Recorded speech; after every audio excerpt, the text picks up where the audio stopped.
नमस्कार। हमारा देश और पूरा विश्व आज कोविड-19 की चुनौती का सामना कर रहा है। कोविड-19 अभी खत्म नहीं हुआ है।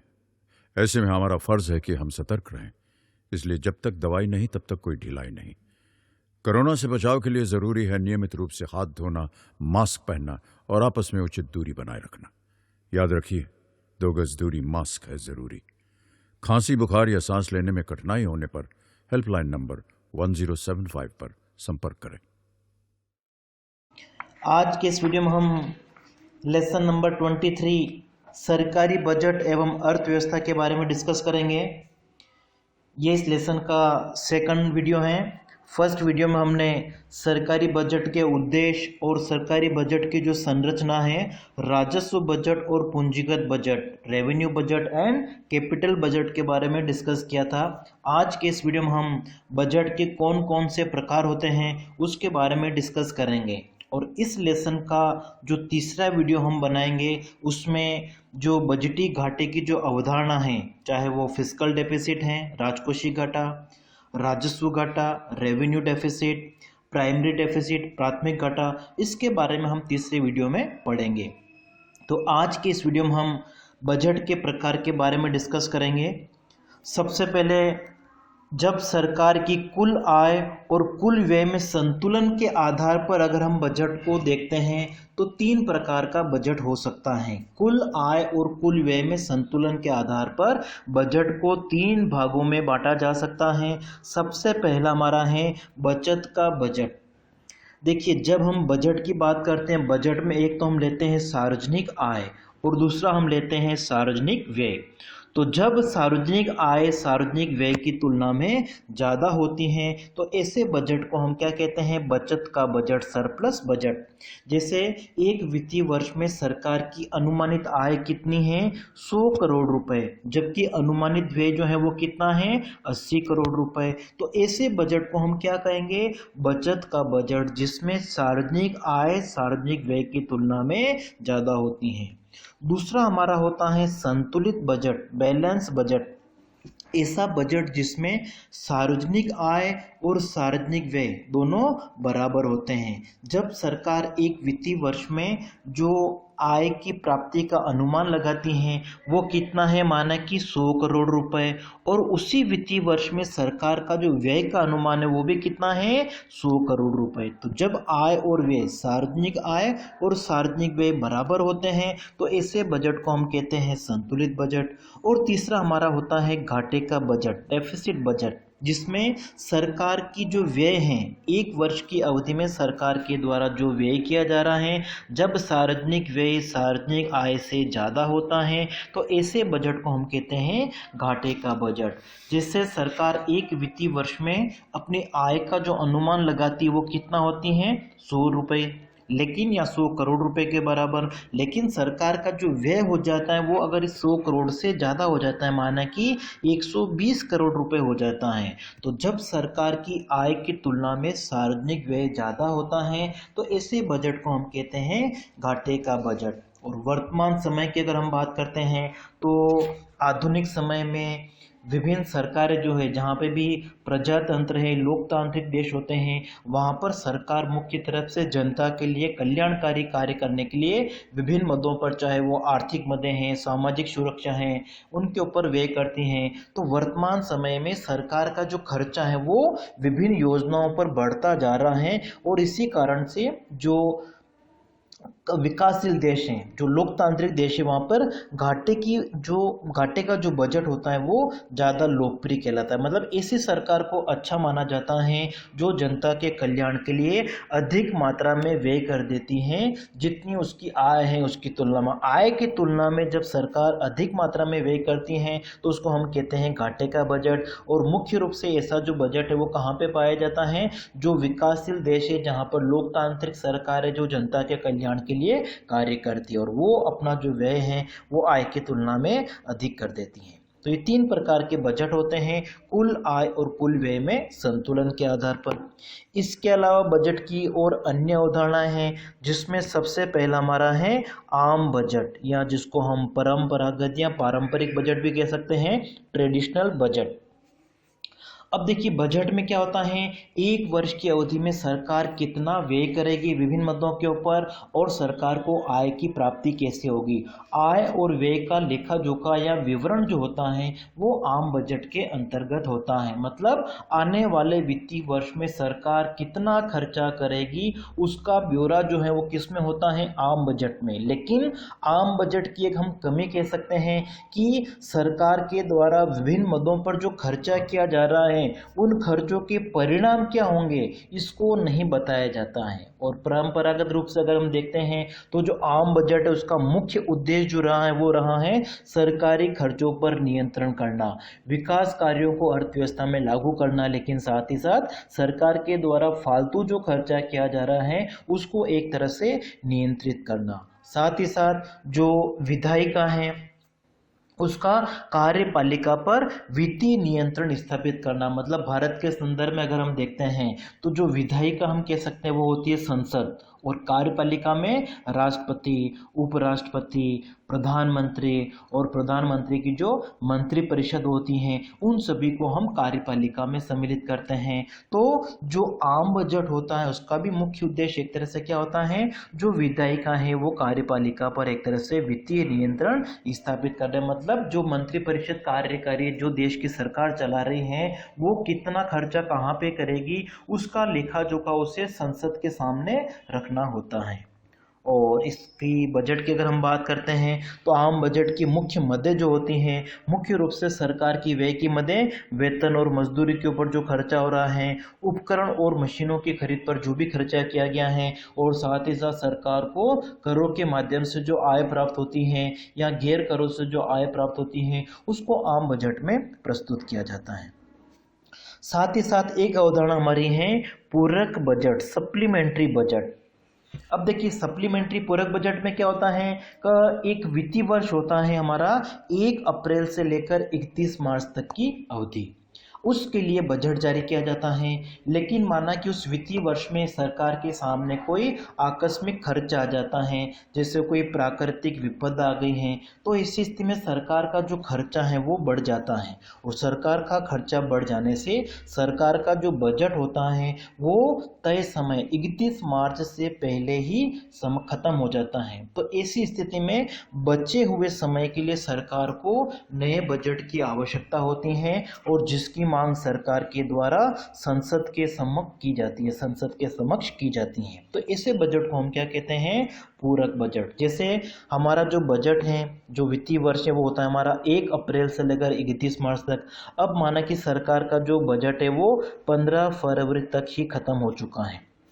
अब जो बचा हुआ समय है 15 फरवरी से लेकर 31 मार्च तक की जो अवधि है, तो इस अवधि में सरकार को अपना खर्चा पूरा करने के लिए संसद के समक्ष एक बजट पेश करेगी। इसी बजट को हम कहते हैं पूरक बजट। कहने का मतलब जो हमारा आम बजट है अगर वो तय समय 31 मार्च से पहले समाप्त हो जाता है, तो वहाँ से लेकर जब समाप्त हो गया, जहाँ से लेकर 31 मार्च तक की अवधि के लिए सरकार को अपना खर्चा पूरा करने के लिए जो भी अतिरिक्त धनराशि की मांग संसद से की जाती है उसे हम क्या कहते हैं, पूरक बजट कहते हैं।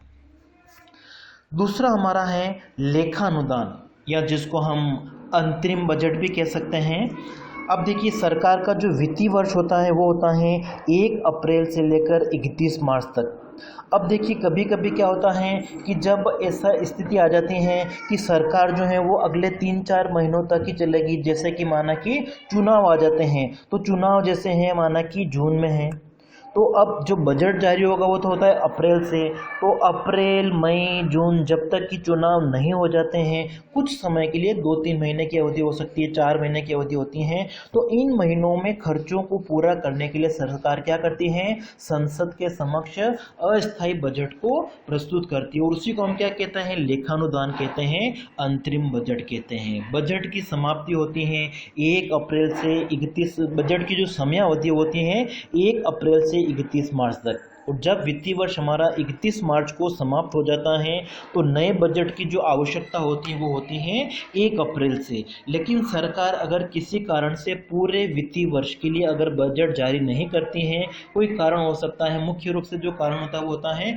कि 3-4 महीनों बाद में सरकार जो है वो नई सरकार आ जाएगी, कहने का मतलब। तो इस अल्प समय अवधि के लिए सरकार क्या करती है, एक बजट पेश करती है, उसको हम कहते हैं लेखानुदान। जैसे भारत में जैसे 2019 में अभी मई में जो चुनाव हुए थे, तो उस समय सरकार ने पूरा वर्ष का बजट जारी नहीं किया था। उन्होंने सोचा कि अगली जो नई सरकार आएगी वो बाकी बचे हुए समय के लिए बजट जारी करेगी। तो ऐसी स्थिति में सरकार ने 1 अप्रैल 2019 से मई जून तक की अवधि के लिए, ठीक है, मई जून 2019 तक की अवधि के लिए, चुनाव होने से पहले के लिए सरकार ने जो भी बजट पेश किया था संसद में, उसको हम क्या कहेंगे, अंतरिम बजट या लेखानुदान। मतलब पूरे वर्ष की अवधि के लिए नहीं होता है, कुछ समय अवधि के लिए होता है, 1-2 महीने हो सकते हैं, 3-4 महीने हो सकते हैं, कुछ ज़्यादा भी हो सकते हैं। तो ये हो गया हमारा लेखानुदान।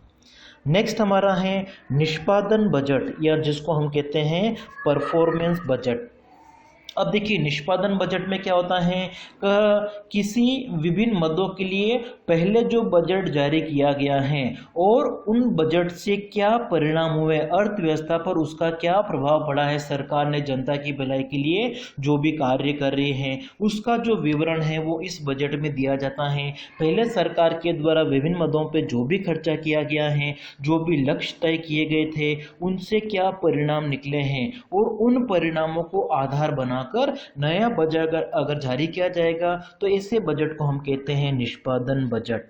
पिछली समयावधि में, पिछले वित्तीय वर्ष में सरकार के द्वारा विभिन्न मदों पर जो भी खर्चा किया गया था, उन खर्चों से उन क्रियाकलापों के क्या परिणाम रहे हैं, और उन्हीं परिणामों के आधार पर नए बजट में जो राशि है उसको कम ज़्यादा किया जाता है। तो ऐसे बजट को हम कहते हैं निष्पादन बजट। और मुख्य रूप से इसमें जो बजट जारी किया जाता है वो लक्ष्य और उद्देश्य के आधार पर निर्धारित किया जाता है। पिछली समयावधि में जो भी बजट जारी किया गया था उनके आंकड़े, उनके परिणाम या उनकी उपलब्धियों को आधार मानकर नया बजट निर्मित किया जाता है।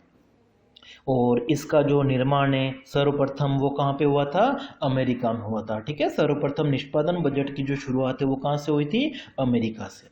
नेक्स्ट हमारा है जीरो बेस बजट, या इसको हम सूर्यास्त बजट प्रणाली या सनसेट सिस्टम भी कहते हैं। इसकी शुरुआत भी अमेरिका से ही हुई है और इसके जो जनक है वो किसको माने जाते हैं, पीटर ए पायर।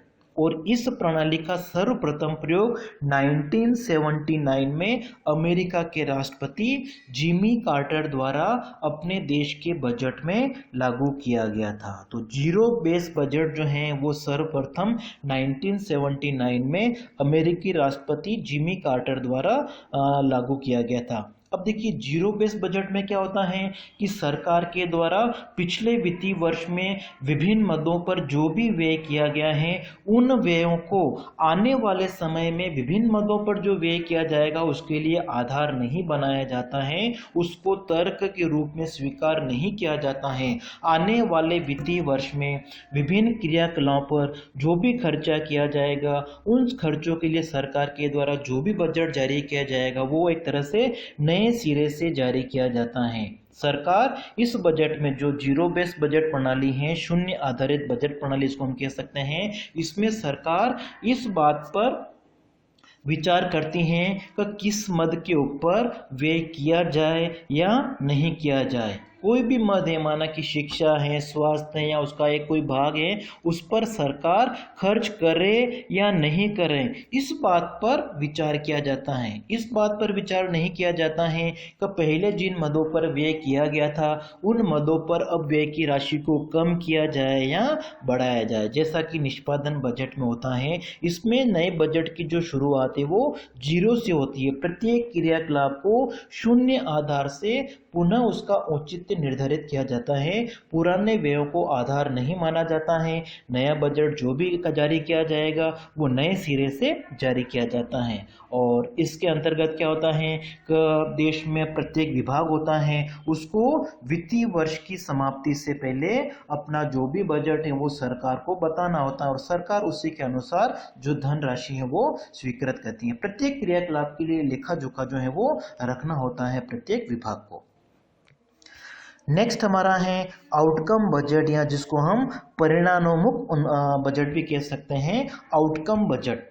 अब देखिए आउटकम बजट के अंतर्गत क्या होता है कि किसी देश में जो सरकार है उसके जितने भी मंत्रालय हैं, उसके जितने भी विभाग हैं, उन सभी के बीच में सामंजस्य बिठाने के लिए सभी विभाग जो हैं वो अपने लक्ष्य तय करके सरकार के सामने उन विभिन्न लक्ष्यों को प्राप्त करने के लिए जो भी बजट की आवश्यकता होती है वो सरकार को उसके आंकड़े उपलब्ध कराते हैं। जो विभिन्न विभाग है, विभिन्न मंत्रालय होते हैं, वो सरकार के सामने अपने जो भी लक्ष्य होते हैं उन लक्ष्यों को पूरा करने के लिए धनराशि की मांग करते हैं और फिर सरकार जो है उनके लिए उन लक्ष्यों के अनुरूप धनराशि अगर उपलब्ध कराती हैं तो ऐसे बजट को हम कहते हैं आउटकम बजट। और आउटकम बजट में देखिए जैसा कि हमने आम बजट में पढ़ा था कि सरकार के द्वारा विभिन्न मदों के लिए जो भी खर्चा किया जाता है उन खर्चों के परिणामों को नहीं बताया जाता है आम बजट में, लेकिन आउटकम बजट में ऐसे प्रावधान किए जाते हैं कि सरकार के द्वारा वित्तीय वर्ष में जनता की भलाई के लिए विभिन्न मदों पर जो भी खर्चा किया जाएगा उन खर्चों से जनता को क्या लाभ होगा, उनके क्या परिणाम होंगे, उन परिणामों को इस बजट में बताया जाता है। उस बजट की समीक्षा की जाती है कि जनता के कल्याण के लिए जो व्यय किए जाएंगे उसके क्या प्रभाव होंगे। लेकिन जो आउटकम बजट होता है वो आम बजट, सामान्य बजट से थोड़ी कठिन प्रक्रिया होती है, लेकिन आर्थिक विकास की दृष्टि से अगर हम देखते हैं तो ये एक अच्छी प्रक्रिया है, अच्छा बजट माना जाता है। और आउटकम बजट में विभिन्न कार्यों को संपादन करने के लिए, पूरा करने के लिए जो भी बजट जारी किया जाता है उस बजट को सही समय पर सही मात्रा में पहुंचाने का जो प्रयास है वो इसमें किया जाता है। मतलब विभिन्न प्रकार की जो रुकावटें हैं उन रुकावटों को दूर करने का जो प्रयास है वो आउटकम बजट में किया जाता है। विभिन्न मदों के लिए, विभिन्न कार्यों के लिए जो भी बजट की राशि स्वीकृत होती है उससे सही समय पर पहुंचाने का लक्ष्य जो है वो आउटकम बजट में निर्धारित किया जाता है। जो भी बजट क्रियान्वित किया जाएगा उसकी गुणवत्ता को भी जांचने का प्रयास किया जाता है। तो ये होता है हमारा आउटकम बजट। वर्तमान समय में जैसे 2018-19 में भारत में जो दिल्ली की सरकार है, दिल्ली राज्य की जो सरकार है, उन्होंने अपने बजट में आउटकम बजट का प्रयोग किया है। नेक्स्ट हमारा है जेंडर बजटिंग या लैंगिक बजट। अब देखिए जेंडर बजटिंग में क्या होता है कि जब सरकार के द्वारा बजट जो है वो जेंडर, स्त्री पुरुषों के हिसाब से अलग अलग तरीके से अगर प्रावधान किए जाते हैं उनके कल्याण के लिए, तो ऐसे बजट को हम कहते हैं जेंडर बजट। जैसे भारत के संदर्भ में अगर हम देखते हैं तो भारत के संदर्भ में सरकार के द्वारा अगर महिलाओं के विकास के लिए, महिलाओं के कल्याण के लिए, महिलाओं की सशक्तिकरण के लिए विभिन्न योजनाओं को अगर लाया जाता है और उन योजनाओं के लिए प्रतिवर्ष बजट में एक राशि का प्रावधान किया जाता है, तो ऐसे बजट को हम कहेंगे जेंडर बजटिंग। भारत के संदर्भ की अगर हम बात करते हैं तो भारत में महिलाओं की जो स्थिति है वो एक तरह से अच्छी नहीं है। भारत जैसे जो और भी विकासशील देश हैं, जो अल्प विकसित देश है, वहाँ पर महिलाओं को एक तरह से जागरूक किया जाता है, उनको शिक्षा के लिए आगे लाया जाता है, या तो इनके लिए सरकार एक तरह से क्या करती है, अलग से बजट का प्रावधान करती है। जैसे महिलाओं के कल्याण के लिए अलग से बजट का प्रावधान कर दिया, जो शिशु कल्याण है उनसे संबंधित सरकार ने बच्चों के विकास के लिए अलग से अगर वो बजट निर्धारित कर देती हैं, तो ऐसे बजट को हम क्या कहते हैं, जेंडर बजटिंग कहते हैं, लैंगिक बजट कहते हैं।